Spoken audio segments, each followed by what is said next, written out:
L'enterrement de Ronsard Malonda fait polémique en République démocratique du Congo. Que reproche-t-on exactement à cet expert congolais en matière électorale? Compte tenu de son passé, pourquoi ne l'avait-on pas écarté dès le début des négociations avant d'en arriver là? À ces questions, la communauté de jeunes leaders suppose que Ronsard Malonda ne constitue pas en soi un problème. Il y a des agendas cachés. Dans les critères, nulle part il a été fixé que quelqu'un qui a travaillé à la CENI ne puisse pas être candidat, être président de la CENI. Et c'est comme ça que la candidature de Ronsard Malonda est passée jusqu'à la dernière minute et que maintenant il y a des confessions qui se détractent, qui se dédisent.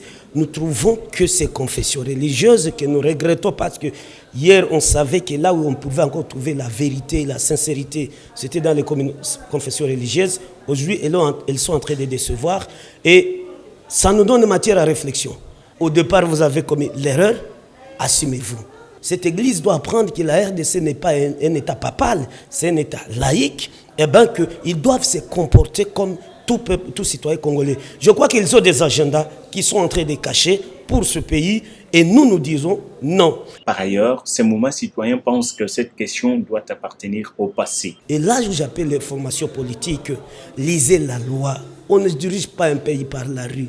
Lisez la loi. Les membres du bureau de la CENI, il y a les délégués des partis politiques. Il est moment que vous envoyez vos délégués dans le bureau de la CENI parce que nous, les mouvements citoyens, nous ne cautionnerons pas une seule minute de glissement en 2023. À propos des événements survenus au pays, le coordonnateur adjoint de la CGL parle des marches de santé en cette période de confinement. Je crois que ces manifestations, c'était des marches de santé. Les gens veulent un peu élargir leurs muscles qui a tellement pris de poids. C'est une marche de santé, ça ne fait pas débat. La question du président de la CENI n'est pas une question des partis politiques. Ce sont leurs délégués qui doivent être là. Et les décisions de la CENI sont prises en plénière.